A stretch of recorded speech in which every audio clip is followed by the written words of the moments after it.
Voguing, a dance, a culture, and for many, a lifeline.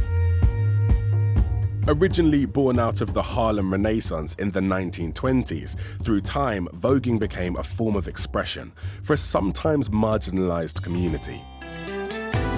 Most voguers were LGBT people of color, and the surrogate houses and families at the center of the subculture provided a vital support when the HIV pandemic hit in the late 80s. The dance poses were inspired by fashion runways and magazines, hence the name Vogue.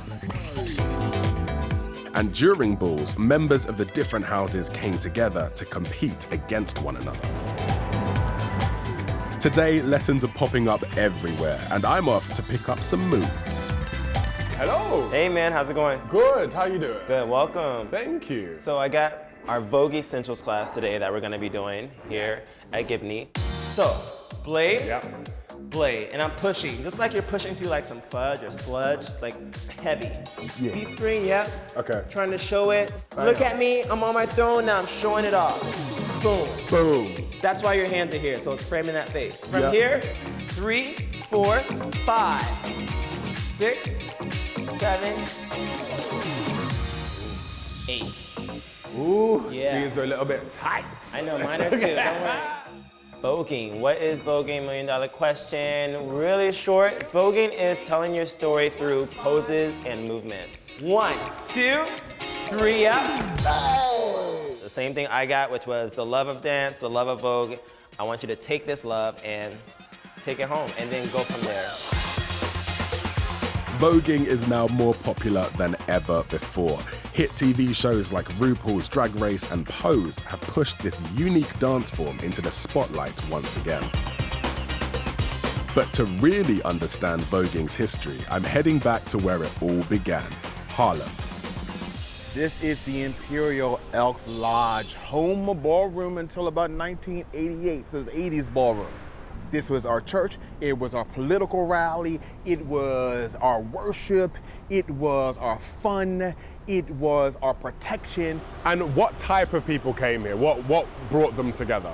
Trans folks created this. In fact, only trans people were participating in drag balls for almost 50 years before ballroom. People being kicked out of their homes, kicked out of their families because of being LGBT and those kinds of things. But also, the notion of being kicked out of family is also kicked out of your Black family or your Latino family.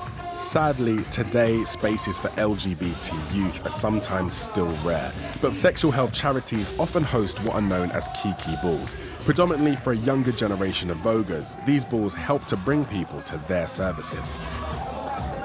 What does all of this mean? Like, is there any social meaning to it? It's a way of life, honestly speaking, because this is something that we naturally do. This is our kinship, this is how we party, this is how we come together, like, this is who we are. Luckily, the rise in popularity of voguing means there are balls and classes all over New York City where anybody is welcome. 7, and go. Back in class, it's time for my big moment. In the words of Madonna, I was ready to let my body move to the music.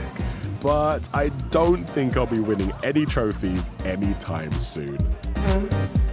Take him over. Boom, boom, boom, boom.